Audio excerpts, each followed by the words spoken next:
Hello दोस्तों, नमस्कार। आप देख रहे हैं यूट्यूब चैनल टेसी पॉइंट। तो जो यूपी जीके की श्रृंखला हमारे चैनल पर चल रही है, जैसा कि जो आयोग ने सिलेबस प्रोवाइड कराया था, उस सिलेबस के अकॉर्डिंग लगभग आधे से ज़्यादा कोर्स हम खत्म कर चुके हैं। और जो आज का लेक्चर होने वाला है वो है प्राकृतिक संसाधन का, जिसमें हम वन एवं वन्य जीव का वन शॉट लेक्चर करने वाले हैं।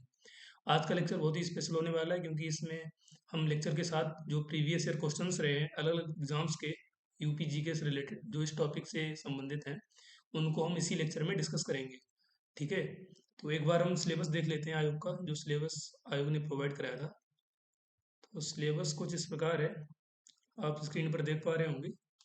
तो अभी तक इस चैनल पर जो है हम उत्तर प्रदेश का इतिहास, संस्कृति, कला, वास्तुकला, त्योहार, लोक नृत्य, साहित्य, क्षेत्रीय भाषाएं, विरासत, सामाजिक रीति रिवाज, पर्यटन, और जो आखिरी लेक्चर था इस श्रृंखला का वो था भौगोलिक परिदृश्य एवं पर्यावरण, जो कि हम कवर कर चुके हैं। आज के लेक्चर में हम बात करें तो प्राकृतिक संसाधन। असल में जो इसके आगे के चैप्टर हैं प्राकृतिक संसाधन में, मिट्टी, वन, वन्य जीव, खान खनिज, ये सब प्राकृतिक संसाधन ही है। तो आज के लेक्चर में हम पढ़ेंगे वन एवं वन्य जीव। इसका वन शॉट लेक्चर होगा, पूरा लेक्चर कवर करेंगे, साथ में क्वेश्चन भी डिस्कस करेंगे। तो ज़्यादा टाइम वेस्ट ना करते हुए लेक्चर स्टार्ट करते हैं। तो जैसा कि आप स्क्रीन पर देख पा रहे होंगे, वन एवं वन्य जीव, बहुत ही साधारण सी बात है। वन जो है, जो फॉरेस्ट एरिया होते हैं, जंगल होते हैं, उनको वन बोलते हैं। और वन्य जीव का मतलब है वाइल्ड लाइफ। वाइल्ड लाइफ जो उस जंगल के अंदर जो जीवन है, जैसे एनिमल्स हो गए, जो वाइल्ड एनिमल्स हो गए, तो वो वन्य जीव में आते हैं। ठीक है। तो इतनी कोई बड़ी बात नहीं थी, लेकिन फिर ये मैंने बता दिया। अब बात करेंगे यहाँ पर हम प्रथम वन नीति की, जो फर्स्ट फॉरेस्ट पॉलिसी थी 1952 में आई थी। ठीक है। और जो नेशनल फॉरेस्ट पॉलिसी है 1988 वाली, यहाँ से क्वेश्चन आया हुआ है एक, कि जो राष्ट्रीय वन नीति 1988 थी, उसमें ऐसा क्या मतलब स्पेसिफिकेशन था। तो उसका ये था कि इस नीति ने ही ये फिक्स किया था कि कोई भी भूभाग है, कोई भी एरिया है, उसके 33% एरिया पर क्या होना चाहिए, फॉरेस्ट एरिया होना चाहिए। ठीक है। उतने में क्या होना चाहिए, फॉरेस्ट होना चाहिए। तो क्वेश्चन ये पूछा जाता है कि किस नीति में ऐसा बोला गया था। तो वो नेशनल फॉरेस्ट पॉलिसी 1988। इसमें जो भी हम पॉइंट डिस्कस करेंगे, जैसे अभी आगे आने वाले पॉइंट, वो सब यूपी से संबंधित होंगे। ठीक है। तो जैसे अधिकतम वनावरण वाला जिला उत्तर प्रदेश में कौन सा है, वो है सोनभद्र। न्यूनतम वनावरण वाला जिला वो भदोही है। वनावरण का मतलब है फॉरेस्ट कवर। ठीक है, कि कितने एरिया में परसेंटेज के हिसाब से जो भी है, तो वो सोनभद्र में है। ठीक है। तो इसको फॉरेस्ट कवर बोलते हैं, वनावरण को। अगला पॉइंट है सर्वाधिक अति सघन वन क्षेत्र किस जिला में है, तो वो लखीमपुर खीरी जिला है। मध्यम वन एवं खुला वन क्षेत्र, तो ये कहाँ है, वो सोनभद्र में है। ये तीन चार जिले जो है परीक्षा की दृष्टि से बहुत ही महत्वपूर्ण है। अगला पॉइंट है उत्तर प्रदेश वन निगम की स्थापना कब हुई थी, 25 नवंबर 1974 को हुई थी। बहुत ही प्यारे से टॉपिक हैं, ज़्यादा बड़े टॉपिक नहीं है, लेकिन छोटी छोटी चीज़ें हैं, क्वेश्चन आ जाते हैं, तो इसलिए मिस नहीं करना है। अगला है कुछ स्कीम्स यहाँ पर दी गई हुई हैं, जैसे सामाजिक वानिकी योजना है, वो 1976 में आई थी। उत्तर प्रदेश वानिकी परियोजना, ये 19 मार्च 1998 को आई थी। बात करें ऑपरेशन ग्रीन योजना की, तो ये 1 जुलाई 2001 को लागू हुई थी। ये तो योजनाएं थी। अब कुछ इंस्टीट्यूट हैं, जैसे वानिकी प्रशिक्षण संस्थान। ठीक है। तो ये एक ट्रेनिंग इंस्टीट्यूट है, तो ये कानपुर में स्टेब्लिश है, और ये 1988 को इस्टेब्लिश हुआ था। बात करें वृक्ष बंधु पुरस्कार योजना की, तो 2007-8 में ये आई थी। और अगला जो आखिरी पॉइंट है इस श्रृंखला में, वीर अब्दुल हमीद वन वन्य जीव एवं पर्यावरण संरक्षण पुरस्कार योजना, ये 2012-13 में लागू हुई थी। अब यहाँ पर हम आगे बढ़ने से पहले हम कुछ पॉइंट डिस्कस कर लेते हैं, जैसे कि जो फॉरेस्ट प्रोडक्ट हैं, यहाँ से क्वेश्चन आए हुए हैं, तो इसको हमने बहुत ही शॉर्ट में तैयार किया हुआ है। तो बात करें उत्तर प्रदेश के वनों की, तो ये 3 प्रकार के होते हैं। उष्णकटिबंधीय नम पर्णपाती वन, ठीक है, और कांटेदार वन, ठीक है, ये शुष्क वन, उष्णकटिबंधीय शुष्क पर्णपाती वन। ठीक है। तो ये 3 तरह के वन पाए जाते हैं उत्तर प्रदेश में। इसी क्रम में हम आगे बढ़ेंगे, तो बात करें उत्पादों की जो हमें वृक्षों से मिलते हैं। तो यहाँ से प्रश्न जो आया है वो यहाँ से आया हुआ है वीडियो से, लेकिन फिर भी मैंने जो भी इसके आसपास जो भी पॉइंट इंपॉर्टेंट थे वो यहाँ पे मेंशन किए हुए हैं। तो बात करें कागज़ की, तो कागज़ जो है बांस, यूकेलिप्टस और बेंत के वृक्ष से तैयार किया जाता है। पेंसिल की बात करें तो पेंसिल की जो लकड़ी होती है वो देवदार, कैल, साइप्रस और सिदार वृक्षों से तैयार करी जाती है। दिया सलाई की जो तीलियां होती हैं वो पॉपुलर के पेड़ से, कत्था मिलता है हमें खैर के पेड़ से, विरोजा चीड़ के पेड़ से, और बीड़ियाँ जो हैं वो तेंदू के पत्तों से तैयार करी जाती हैं। तो ये वाला पॉइंट थोड़ा इसको स्टार कर लीजिए। बात करें इमारती लकड़ी, वो सागौन, चीड़, देवदार से भी मिलती है, लेकिन सागौन उसमें बहुत ही ज़्यादा पूछा गया है। पत्तल दोने ये साखू और महुए के पत्तों से तैयार किए जाते हैं। तो ये कुछ प्रोडक्ट थे जो हमें जंगल से मिलते हैं। बेसिक से हैं लेकिन आप इनको याद रखिए क्योंकि क्वेश्चन आते हैं यहाँ से। बात करें वनों पर आधारित प्रमुख उद्योगों की, तो जैसे खेल का सामान के लिए कौन सा शहर फेमस है, वो है मेरठ। मेरठ को स्पोर्ट सिटी के नाम से भी जानते हैं, आप लोग जानते होंगे। लकड़ी के खिलौनों की बात करें तो वो सोनभद्र जिला। कागज सहारनपुर। रेशम उत्पादन की बात करें तो रेशम उत्पादन में यहाँ पर हम तीन तरह के रेशम देख सकते हैं। ये मलबरी सिल्क है, ये टसर सिल्क और ये एरी सिल्क है, ठीक है। तो ये असल में किस तरह से इन्होंने इसको डिवाइड किया है, जो शहतूती रेशम है तो जो ये रेशम के कीड़े होते हैं ये शहतूत के पेड़ पे रखे गए होंगे। तो इस तरह से इनको अलग अलग पेड़ों पर रख के मतलब अलग अलग वैरायटी के वो होते हैं रेशम कीट, तो उसी हिसाब से अलग अलग तरह का रेशम भी हमें मिलता है।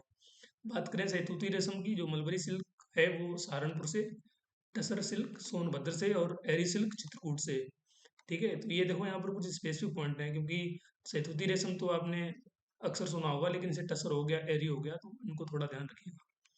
बात करें माचिस, कत्था, फर्नीचर, बेंत, प्लाईवुड, इन सब के लिए नजीबाबाद, बरेली और नगीना, ये उत्तर प्रदेश की जो जगह हैं बहुत ही प्रमुख हैं इन चीज़ों की दृष्टि से। तो ये कुछ पॉइंट थे जो जो फॉरेस्ट के प्रोडक्ट्स हैं, ठीक है, इनसे हम बनाते हैं। अपना लेक्चर हम यहाँ से कंटिन्यू करेंगे। अब बात करेंगे हम उत्तर प्रदेश के वन्य जीव विहार और पक्षी विहारों की। तो पहले हम देश की बात कर लेते हैं। तो देश का जो प्रथम वन्य जीव विहार था उसकी स्थापना 1935 में हुई थी, जो कि मोतीचूर वन्य जीव विहार था, राजा जी राष्ट्रीय उद्यान के नाम से। जब ये हुआ था तो उस समय ये उत्तर प्रदेश में था, लेकिन अभी क्या है, अभी ये उत्तराखंड में आता है, ठीक है, जो मोतीचूर वन्य जीव विहार है, क्योंकि उत्तराखंड उत्तर प्रदेश से अलग हो गया था ना।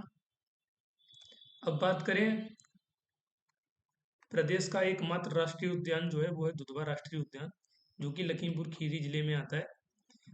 जब इसकी स्थापना हुई थी या जब इसको मान्यता दी गई थी तो वो 1968 में इसका नाम क्या था, दुधवा पशु विहार के नाम से था। लेकिन 1977 में इसको राष्ट्रीय उद्यान, नेशनल पार्क, ठीक है, नेशनल गार्डन के इसको इसका दर्जा मिल गया था। तो ये पूछा जाता है कि दुधवा राष्ट्रीय उद्यान को, जो दुधवा पशु विहार है उसको राष्ट्रीय उद्यान का दर्जा कब मिला। आपको ये सन याद रखनी है, 1977। अब बात करें प्रदेश के प्रथम वन्यजीव विहार की, तो वो चंद्रप्रभा वन्यजीव विहार है, जो कि चंदौली डिस्ट्रिक्ट में है। बात करें सबसे बड़े वन्यजीव विहार की, तो वो है हस्तिनापुर वन्यजीव विहार, ये मेरठ सहारनपुर के पास में है। और सबसे छोटे वन्यजीव विहार की बात करें वो महावीर स्वामी वन्यजीव विहार है, ठीक है। इसी क्रम में आगे बढ़ेंगे। बात करें प्रथम पक्षी विहार की, उत्तर प्रदेश के प्रथम पक्षी विहार की, वो है चंद्रशेखर आजाद पक्षी अभयारण्य, उन्नाव जिले में पड़ता है। उन्नाव जिला ये कानपुर और लखनऊ के बीच में पड़ता है। बात करें सबसे बड़ा पक्षी विहार, तो वो है लाख बहुसी पक्षी विहार अभयारण्य, जो कि कन्नौज जिले में स्थित है। कन्नौज जो है इत्र के लिए भी फेमस है। और अगर आपको याद होगा जो हमने इतिहास का लेक्चर लिया था उसमें जो त्रिकोणात्मक या त्रिकोणीय जो संघर्ष हुआ था वो भी कन्नौज में ही हुआ था। आप कमेंट सेक्शन में ये बताएं जो त्रिकोणात्मक संघर्ष हुआ था वो किन राजवंशों के बीच हुआ था। अगला पॉइंट है सबसे छोटा पक्षी विहार, वो है पटना पक्षी विहार, जो कि एटा जिला में स्थित है। आपसे भटक मत जाइएगा, ये पटना वो बिहार वाली पटना नहीं है, ठीक है, ये पटना एटा जिला में पड़ती है। तो सबसे छोटा पक्षी विहार पटना पक्षी विहार। ये तो थे पक्षी विहार। अब बात करेंगे हम टाइगर रिजर्व की। तो टाइगर रिजर्व में दो ही तीन पॉइंट हैं, इनको याद रखिए। जैसे 1987 में दुधवा राष्ट्रीय उद्यान को इसमें शामिल कर लिया गया था टाइगर रिजर्व में। तो वो सन याद रखनी है आपको कि कब किया गया था, सन 1987 में। अगला पॉइंट है 2022 में एक नया था tiger reserve, Ranipur tiger reserve, जो कि प्रदेश का चौथा टाइगर रिजर्व है और भारत का 53वां टाइगर रिजर्व है। तो जैसे ये देखो नया पॉइंट है, तो इसको थोड़ा याद रखिए, ये हाल की ही बात है 2022 की। हाल की तो नहीं है, लेकिन फिर भी हम कह सकते हैं कि ठीक है। तो प्रदेश का चौथा और भारत का 53वां टाइगर रिजर्व कौन सा है? Ranipur tiger reserve. ओके। यहाँ पर हमने एक लिस्ट दी हुई है पक्षी अभयारण्यों की, जो बर्ड सेंचुरीज होती हैं, पक्षी विहार बोल रहे हैं, पक्षी अभयारण्य बोल रहे हैं। इसकी हमने हिंदी में भी लिस्ट नीचे दी हुई है, पहले हम डिस्कस कर लेते हैं थोड़ा। तो बात करें नवाबगंज बर्ड सेंचुरी की, तो ये उन्नाव जिले में आती है। सांडी बर्ड सेंचुरी हरदोई जिले में। समसपुर बर्ड सेंचुरी रायबरेली में। यहाँ से क्वेश्चन आया हुआ है, समसपुर बर्ड सेंचुरी। तो ये इसलिए बस नाम याद रखने हैं आपको, ये काम कहाँ पे है, बस यही पूछा जाता है। समन बर्ड सेंचुरी मैनपुरी जिले में। पार्वती बर्ड सेंचुरी गोंडा जिले में। पटना बर्ड सेंचुरी एटा में। ठीक है, सबसे छोटी बर्ड सेंचुरी है ये। बखीरा बर्ड सेंचुरी संत कबीर नगर। लाग बोसी बर्ड सेंचुरी कन्नौज में है। इसको लाग बोसी पक्षी विहार के नाम से जानते हैं। तो ये सबसे बड़ी है, ये जो है सबसे बड़ी है। और सबसे छोटी कौन सी है? पटना वाली।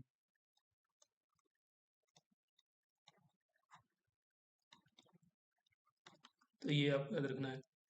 बात करें सर सरोवर की, तो ये आगरा जिले में है। ओखला बर्ड सेंचुरी ये नोएडा में। अगर नोएडा ऑप्शन में नहीं मिलता है तो गौतम बुद्ध नगर मिलेगा, तो आपको ये ध्यान रखना है। सरसई नावर वेटलैंड इटावा में है, ये नमभूमियों में आता है। सुरहा ताल बर्ड सेंचुरी बलिया जिले में। विजय सागर बर्ड सेंचुरी महोबा में। और शहीद चंद्रशेखर आजाद बर्ड सेंचुरी उन्नाव जिले में। ठीक है। शेखा बर्ड सेंचुरी अलीगढ़ में आती है। तो ये तो थे बर्ड सेंचुरी, जिसमें हम पक्षी विहार के नाम से जानते हैं। ये उसका हिंदी ट्रांसलेशन दिया हुआ है, आप ये पढ़ सकते हैं। अब बात करेंगे हम उत्तर प्रदेश के प्रमुख वन्य जीव अभयारण्यों की। अभी तक पक्षी विहारों की बात हो रही थी, जहाँ पर पक्षी आते हैं। ठीक है, अब बात करेंगे हम जो वाइल्ड लाइफ है, जो जंगली जानवर होते हैं, उनके कौन कौन से अभयारण्य हैं उत्तर प्रदेश में। ठीक है। तो जैसे बखीरा वाइल्ड लाइफ सेंचुरी है, ये संत कबीर नगर में है। Chandraprabha wildlife sanctuary Chandauli district में है। Hastinapur wildlife sanctuary Muzaffarnagar Meerut Ghaziabad Bijnor Jyotiba Phule Nagar को कवर करती है काफ़ी। ये सबसे बड़ी वाइल्ड बर्ड सेंचुरी थी ना, वाइल्ड लाइफ सेंचुरी थी हस्तिनापुर, जिसको हम ऊपर डिस्कस कर चुके हैं, अगर आपको ध्यान होगा। ये देखो, प्रदेश का सबसे बड़ा वन्यजीव विहार जो था वो हस्तिनापुर वन्यजीव विहार है। ठीक है। तभी आप देख रहे होंगे स्क्रीन पर, काफ़ी जिलों को ये कवर करती है। कैमूर वाइल्ड लाइफ सेंचुरी की बात करें तो ये मिर्ज़ापुर और सोनभद्र जिले में आती है। कटर Katarniaghat wildlife sanctuary Bahraich में। किशनपुर लखीमपुर खीरी में। महावीर स्वामी ललितपुर में। ये सबसे छोटी वाइल्ड लाइफ सेंचुरी है। ठीक है। तो ये पॉइंट याद करने वाले होते हैं कि सबसे बड़ा क्या है, सबसे छोटा क्या है। तो सबसे बड़ी जो सेंचुरी थी वो वाइल्ड लाइफ सेंचुरी हस्तिनापुर है। सबसे छोटी वाइल्ड लाइफ सेंचुरी ललितपुर है। सबसे बड़ा पक्षी विहार लाख पक्षी विहार है। ठीक है। सबसे छोटा पक्षी विहार पटना पक्षी विहार है। यहीं से पॉइंट आते हैं, ज़्यादा अंदर से नहीं पूछेंगे, लेकिन नाम याद होने चाहिए। ये national Chambal wild life sanctuary Agra और इटावा जिले में। नवाबगंज उन्नाव में। ओखला गाजियाबाद। पार्वती अर्क वाइल्ड लाइफ सेंचुरी गोंडा में। पटना एटा में। ये बर्ड सेंचुरी आ गई यहाँ पे, हालांकि कोई नहीं, आप इसको याद रखिएगा। अब बात करेंगे, ये लिस्ट पूरी है, हम आपको लिस्ट प्रोवाइड करा देंगे, आप ये पढ़ सकते हैं। ठीक है। इसके हमने यहाँ पर हिंदी ट्रांसलेशन भी दिए हुए हैं, तो आप ये भी देख सकते हैं। इसमें हम बात करें, बखीरा वन्यजीव अभयारण्य संत कबीर नगर चंद्रप्रभा चंदौली। कैमूर वन्यजीव मिर्जापुर सोनभद्र। ठीक है। तो इस तरह से हम इसको यहाँ पे देख सकते हैं। तो ये लिस्ट पूरी है, आप इसको पढ़ सकते हैं। अब हम बात करेंगे डायरेक्ट प्रीवियस ईयर क्वेश्चंस की, क्योंकि लिस्ट बस आपको पढ़नी है, नाम याद रखने हैं, तो इसको क्या ही बताएं, आप इसको पढ़ लेना। हम डिस्कस करेंगे अब क्वेश्चन, जो प्रीवियस ईयर क्वेश्चन आए हुए हैं। तो पहला जो हमारा प्रश्न है वो है, उत्तर प्रदेश वन निगम की स्थापना कब हुई थी? ये प्रश्न जो है यूपी ट्रिपल एस सी के द्वारा जो एग्जाम कराया था फॉरेस्ट गार्ड का 2015 में जो एग्जाम हुआ था उसमें आया था। तो इसके जो ऑप्शन है वो है 25 नवंबर 1974, 25 नवंबर 1975, 25 नवंबर 1976 और 25 नवंबर 1977। आप देख रहे हो कितना क्लोज करके दिया है, मतलब डेट सेम रखी है, तो सिर्फ डेट से काम नहीं चलेगा, आपको इसकी ईयर भी याद रखनी पड़ेगी। तो जो इसका राइट आंसर है वो है उत्तर प्रदेश वन निगम की जो स्थापना हुई थी वो हुई थी 25 नवंबर 1974 को।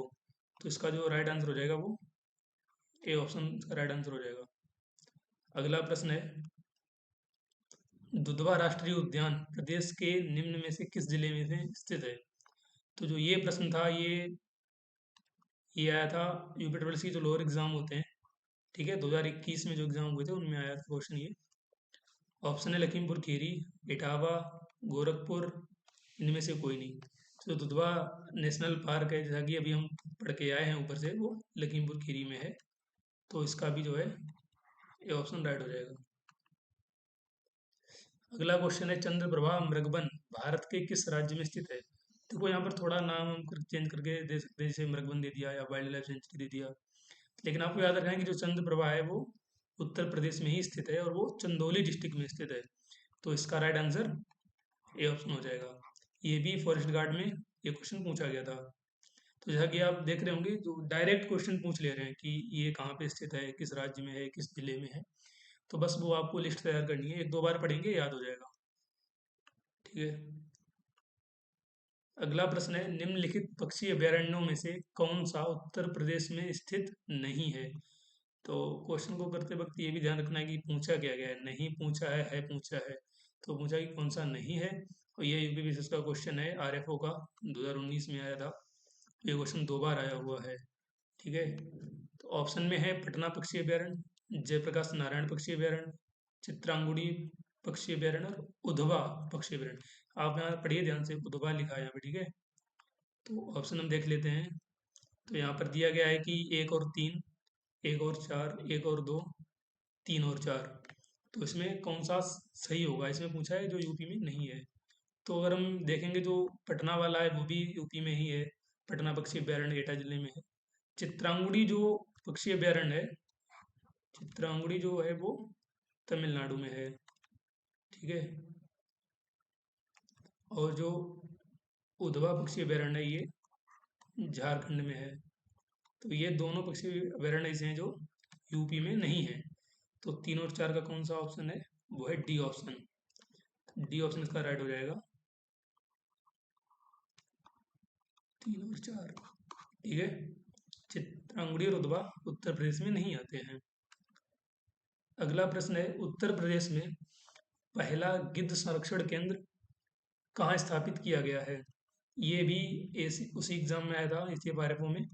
ऑप्शन में है सोनभद्र, बांदा, महाराजगंज और मेरठ। तो इसका जो राइट आंसर होगा वो होगा महाराजगंज। महाराजगंज जिले में पहला गिद्ध संरक्षण केंद्र खोला गया था। आपको पता होगा गिद्ध जो है काफ़ी ज़्यादा मात्रा में लुप्त हो गए थे, उनकी संख्या में भारी गिरावट आई थी। तो इसलिए उनके संरक्षण के लिए पहला गिद्ध संरक्षण केंद्र जो खोला गया था उत्तर प्रदेश में, वो महाराजगंज जिले में खोला गया था। तो इसका सी ऑप्शन राइट हो जाएगा। आप अपने स्कोर को काउंट करते रहिए, बाद में कमेंट सेक्शन में बताइए कि आपका कितना स्कोर रहा, और इससे आपको एक आइडिया लग जाएगा कि किस तरह से क्वेश्चन आ रहे हैं एग्जामों में। बात करें विजय सागर पक्षी विहार निम्नलिखित में से किस निम्नलिखित में से किस जिले में है, उत्तर प्रदेश के किस स्थान पर है? तो ऑप्शन में है महोबा, मेरठ, महाराजगंज और मुरादाबाद। ये जो क्वेश्चन था वो यूपीपीसीएस की एसीएफ आरएफओ 2021 में पूछा गया था। तो इसका जो राइट आंसर होगा वो होगा महोबा जिला। अब जिस हिस्से में इसमें महोबा दिया गया है, ठीक है, तो काफ़ी बड़ा एरिया ये पक्षी विहार कवर करते हैं। तो इसका राइट आंसर ए ऑप्शन हो जाएगा। अगला क्वेश्चन है, उत्तर प्रदेश में अमनगढ़ टाइगर रिजर्व निम्नलिखित में से किस टाइगर रिजर्व का हिस्सा है? जो अमनगढ़ टाइगर रिजर्व है वो किस टाइगर रिजर्व का हिस्सा है? ऑप्शन में है दुधवा, पीलीभीत, जिम कार्बेट और Rajaji.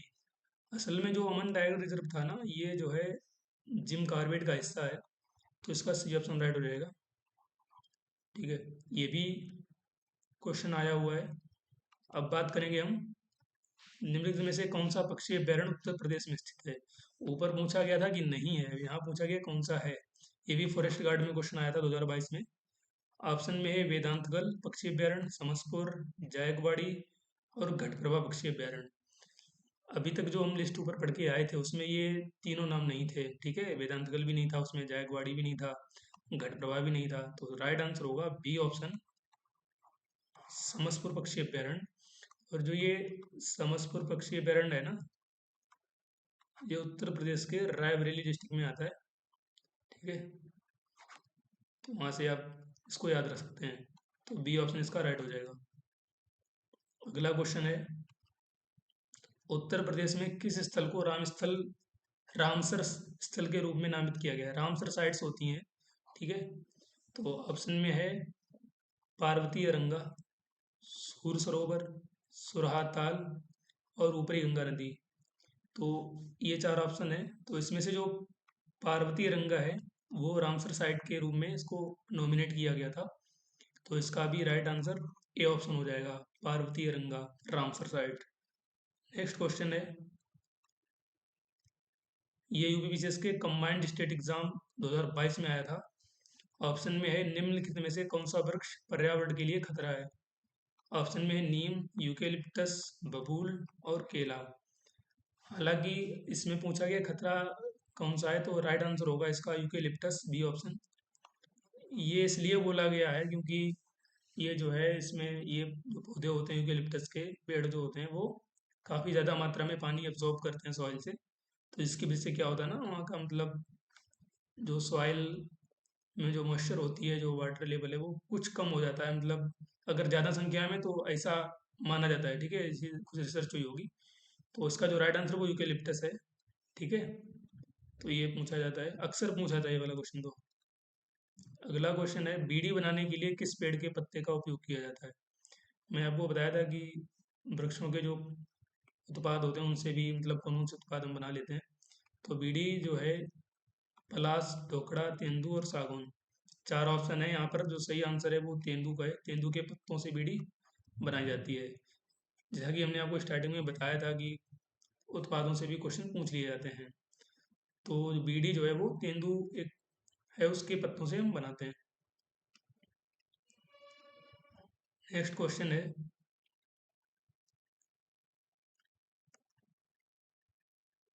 India state of forest report 2021 के अनुसार कितने राज्यों और केंद्र शासित प्रदेशों में उनके भौगोलिक क्षेत्र का 33% से अधिक क्षेत्रफल वन आच्छादित है? क्वेश्चन का मतलब ये है कि ऐसे कितने राज्य हैं जहाँ पर 33% से ज़्यादा वहाँ पर मतलब जंगल है, ठीक है। उनका जो राज्य का जो क्षेत्रफल है उसके क्षेत्रफल से 33% ज़्यादा क्षेत्रफल जंगल का है। तो ऐसे कुल 17 राज्य हैं जहाँ पर 33% से ज़्यादा है। ये किस रिपोर्ट के अकॉर्डिंग है? ये 2021 की रिपोर्ट के अकॉर्डिंग है। तो इसका बी ऑप्शन राइट हो जाएगा, 17 स्टेट्स। अब अगला जो क्वेश्चन है वो है पार्वती अरंगा रामसर साइट के संदर्भ में निम्न में से कौन से कथन सही है? ठीक है, तो यहाँ पर हमें स्टेटमेंट वाइज क्वेश्चन आया है। स्टेटमेंट वाइज क्वेश्चन बहुत आते हैं, तो उनको थोड़ा ध्यान रखिए। तो पहला जो स्टेटमेंट है वो है ये एक पक्षी अभ्यारण्य है। दूसरा है कि यह उत्तर प्रदेश के गोंडा डिस्ट्रिक्ट में स्थित है। तो जो पार्वती रंगा रामसर साइट है ये बर्ड सेंचुरी भी है और गोंडा डिस्ट्रिक्ट में ही स्टेब्लिश लोकेटेड है। तो ये दोनों ही सही होंगे, तो इसका सी ऑप्शन राइट होगा। ठीक है, अगला जो पॉइंट है वो 14वां जो क्वेश्चन हमारा है वो ये यूपीपीएससी आरओ एआरओ के प्रीलिम्स में 2016 में जो हुआ था उसमें आया था कि निम्न में से कौन सा अभ्यारण्य सही सम्मिलित नहीं है? तो इधर पक्षी अभ्यारण्यों के नाम दिए हुए हैं और इधर स्थान दिए हुए हैं। तो सांडी का हरदोई दिया है, बखीरा संत कबीर नगर, समसपुर रायबरेली और नवाबगंज इलाहाबाद। हालांकि आप स्क्रीन पर देख पा रहे होंगे, हम लोग अभी जब ऊपर पढ़ के आए तो सांडी जो है हरदोई में ही है, बखीरा संत कबीर नगर और शमसरपुर से तो एक क्वेश्चन ऑलरेडी आया हुआ था, तो वो रायबरेली में है। नवाबगंज की बात करें तो ये इलाहाबाद में नहीं है, ये है उन्नाव डिस्ट्रिक्ट में। ठीक है, तो इसका डी ऑप्शन राइट होगा क्योंकि यहाँ पर उन्होंने पूछा कौन सा सही सम्मिलित नहीं है। इसका राइट आंसर हो जाएगा डी ऑप्शन। राष्ट्रीय वन नीति 1988 के अनुसार देश के कुल कितने क्षेत्रफल पर वनों का विस्तार होना चाहिए? इस लेक्चर की स्टार्टिंग ही यहीं से हुई थी अगर आपको याद हो। तो 33% एरिया पर जो है जंगल होने चाहिए। तो डी ऑप्शन इसका राइट हो जाएगा। आखिरी प्रश्न है, उत्तर प्रदेश राज्य के कुल क्षेत्रफल का कितना वन क्षेत्र है, मतलब कितने परसेंट एरिया में वन क्षेत्र है, फॉरेस्ट एरिया है, कितने एरिया में मतलब फॉरेस्ट एरिया, ठीक है। तो ऑप्शन में है 5.88%, 6.88%, 10.8%, 9.01%। ये चार ऑप्शन है। जो इसका राइट आंसर है वो है 6.88%। इसको आप कहीं लिख लें, ठीक है। तो ये 6.88% यूपी में है, ठीक है। तो ये थे हमारे आज के प्रीवियस क्वेश्चन। हालांकि ये प्रीवियस क्वेश्चन थे, इससे आपको काफ़ी आइडिया लग गया होगा कि क्वेश्चन किस तरह से आते हैं और क्वेश्चन का लेवल क्या रहता है, ठीक है। जो भी हमने इस लेक्चर में प्रोवाइड कराया है, जो ये टेबल जो सीरीज ये दी है, हमने लिस्ट बना के दी है, इससे क्वेश्चन बाहर नहीं है। जो भी इस लेक्चर में कंटेंट था उसी से ही सारे क्वेश्चन थे। और क्वेश्चन इसी तरह से आते हैं, ज़्यादा टफ क्वेश्चन नहीं आते हैं, डायरेक्ट पूछ लिए आते हैं, ठीक है। तो कैसा लगा आपको हमारा लेक्चर, आप कमेंट सेक्शन में बताएं। और आपका क्या स्कोर रहा वो भी आप कमेंट में कमेंट कर सकते हैं, ठीक है। कमेंट बॉक्स में कमेंट कर सकते हैं कितना आपने स्कोर किया। हालांकि क्वेश्चन इसी तरह से आते हैं, ज़्यादा टफ नहीं रहते हैं, डायरेक्ट पूछ लेते हैं। और अगर आपको हमारा लेक्चर अच्छा लगा है तो आप चैनल को सब्सक्राइब कर सकते हैं। बाकी हमसे जुड़ने के लिए धन्यवाद। तब तक के लिए नमस्कार। पढ़ते रहिए। जय हिंद, जय भारत।